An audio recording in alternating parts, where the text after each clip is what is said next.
Raiders fans, buckle up because things are getting messy in Las Vegas, and it's not pretty. As we roll into Week 6, the team is 1-4, and the sense of identity, or rather, the complete lack of it, is glaring. It's not just about the losses, it's about how the team looks on the field, and right now, the Raiders under Pete Carroll and John Spytek are struggling to even resemble a competitive NFL team. Comparisons are inevitable, and honestly, this start might be worse than what we saw under Josh McDaniels and Antonio Pierce.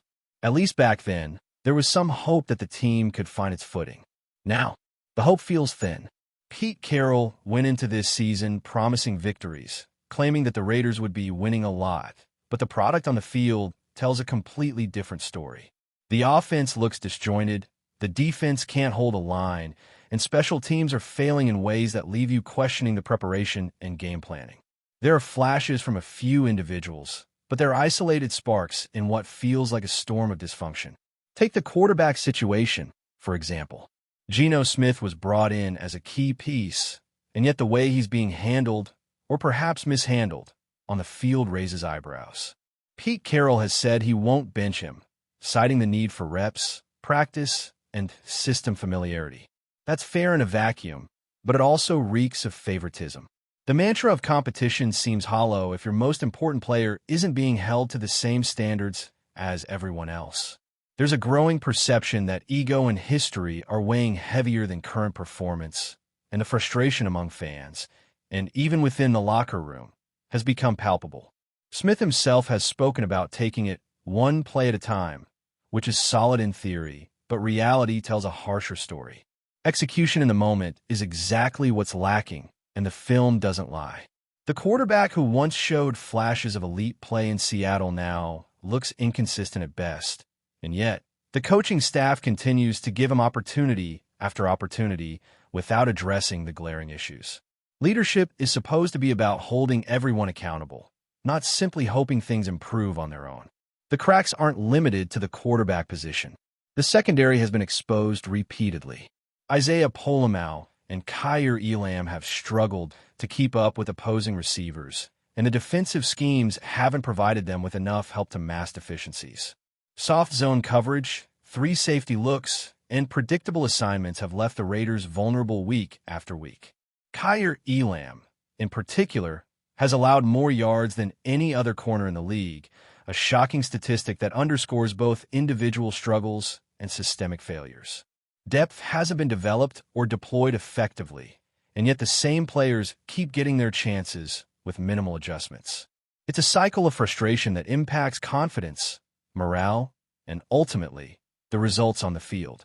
Pressure isn't being generated, mistakes aren't being corrected in real time, and players who might otherwise thrive in different circumstances are left to flounder. It's not just the players who are under the microscope. Coaching decisions are also raising eyebrows. Injuries have been a major factor this season, and yet the handling of key personnel has sometimes felt misguided.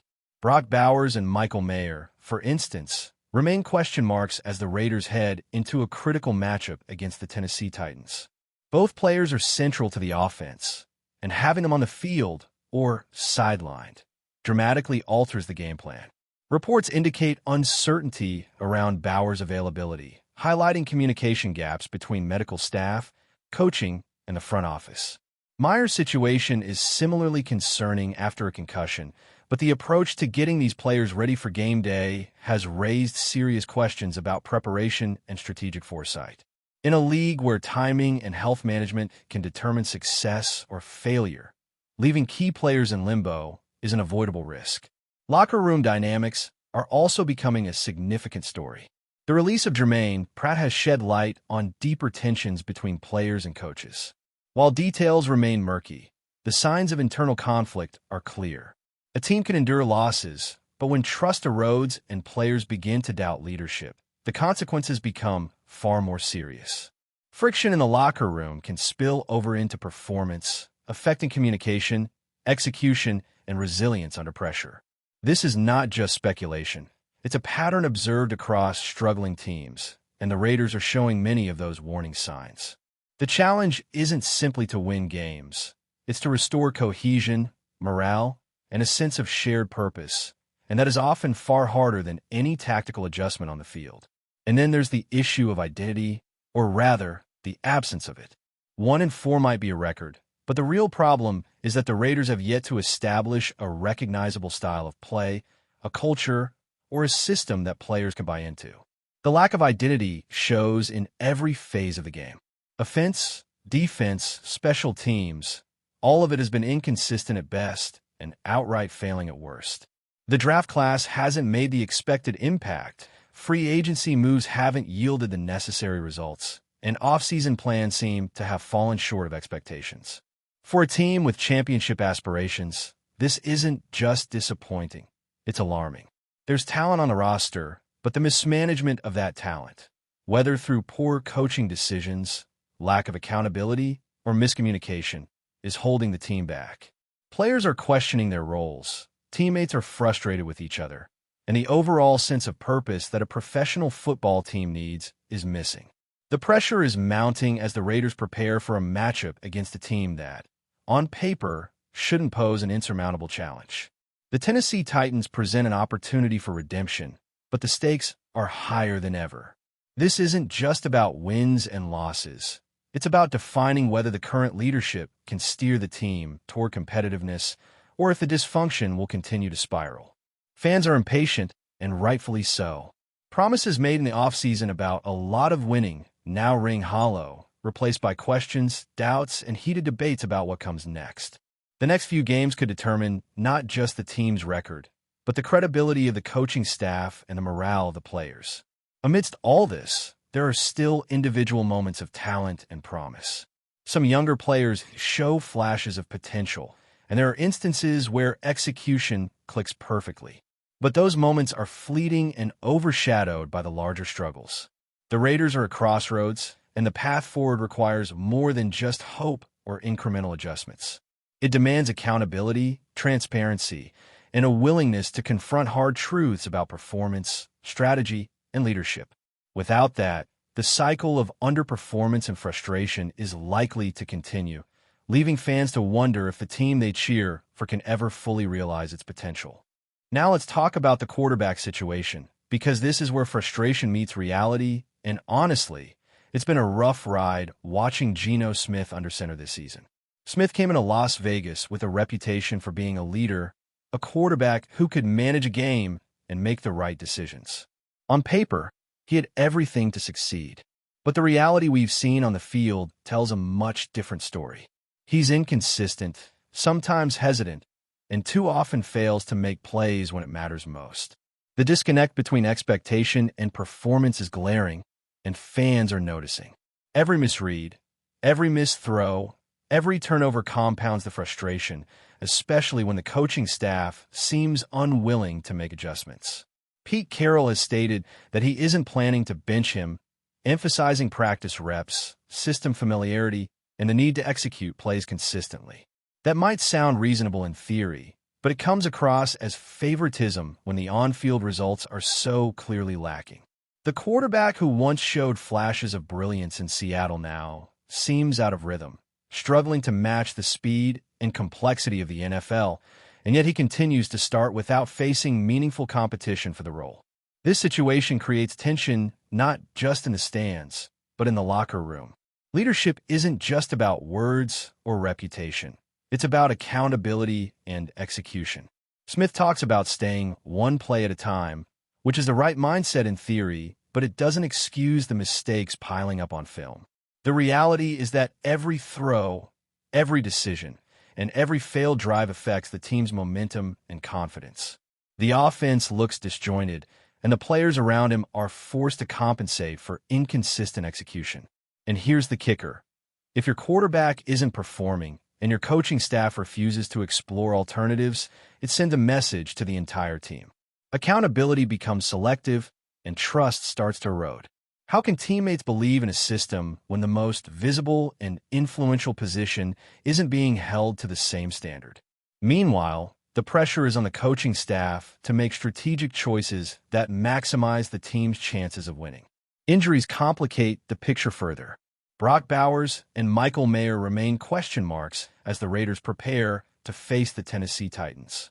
Both players are vital to the offense, and having them on the field or sidelined dramatically impacts how the game is planned and executed. Reports suggest uncertainty around Bauer's availability, which points to a communication gap between medical staff and coaching. Mayer is recovering from a concussion, and his participation is also up in the air. These uncertainties force the team to adapt constantly, but without a clear plan, preparation becomes reactive rather than proactive. The decisions made behind the scenes, or the lack thereof, have a direct effect on performance. And when the key pieces are mishandled, it's the team on the field that pays the price. Defensively, the Raiders are struggling to generate pressure and contain opponents, leaving a secondary that is already underperforming exposed even further. Isaiah Polamau, Kyer Elam, and the other corners have been tested relentlessly, and the results have been brutal. Opposing quarterbacks exploit coverage breakdowns, and the team's inability to make adjustments in real-time highlights both coaching and execution issues. Depth is thin, and players who might have thrived in better circumstances are left vulnerable. The defensive schemes appear predictable, over-relying on soft zones and high-safety looks, which only magnifies the problems in personnel.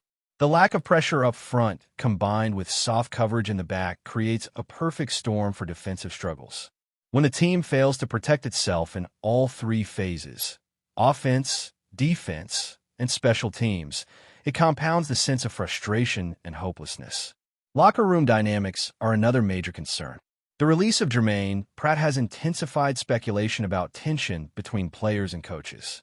The Raiders' locker room is reportedly fractured, with disagreements over strategy, leadership, and accountability bubbling beneath the surface. When trust erodes internally, performance inevitably suffers. Players begin to question the coaching, teammates doubt each other, and communication breaks down at critical moments. This is more than a losing streak. It's an organizational culture problem that affects preparation, execution, and morale. Teams that can't resolve internal friction struggle to win. And for the Raiders, it's becoming increasingly clear that the off-field issues are just as impactful as what happens on the gridiron. As the Raiders prepare for their matchup against the Titans, all eyes are on Geno Smith. This could be the get-right game, the opportunity for him to prove that he is indeed the franchise quarterback he was signed and extended to be. But proving it requires more than words. Leadership requires solutions, accountability, and results. Fans, players, and coaches all know the stakes. Every drive, every throw, and every decision matters. The narrative around the team isn't just about wins or losses. It's about proving that the organization can still function under pressure, that the coaching staff can make tough decisions, and that the quarterback can lead in a meaningful way. Before we continue, don't forget to subscribe to our channel and give this video a like. Your support helps us keep bringing you the latest updates on our Las Vegas Raiders. And don't be shy. Drop your thoughts on the news in the comments below.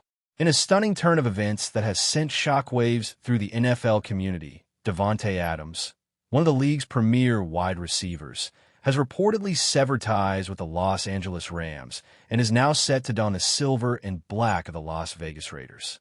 The news, still circulating as a rumor, has ignited a frenzy of speculation among fans, analysts, and insiders alike, leaving the football world buzzing with questions about what this seismic shift could mean for both franchises. Sources close to the situation suggest that the decision did not come lightly. Adams, who has been a focal point of the Rams' offensive strategy, apparently reached a breaking point regarding the team's direction and his role within it. While the exact details remain murky, whispers hint at contract disagreements and frustration over play calling as potential catalysts for the abrupt exit. Some insiders even suggest that tensions between Adams and the Rams front office may have reached a boiling point, making the Raiders' offer irresistible. The prospect of Adams in a Raiders uniform has sparked instant excitement in Las Vegas. Fans are already envisioning the impact of pairing the superstar receiver with the Raiders' dynamic offense. The move, if confirmed, could dramatically alter the balance of power in the AFC West, giving the Raiders a weapon capable of changing the outcome of any game. Social media has exploded with speculation about how Adams will mesh with the team's quarterback and offensive scheme, and early mock-ups of potential new plays featuring the star receiver are already circulating among diehard supporters. Meanwhile, the Rams are reportedly scrambling to recalibrate. Losing a player of Adams' caliber would represent a significant blow to a team that has invested heavily in their passing game.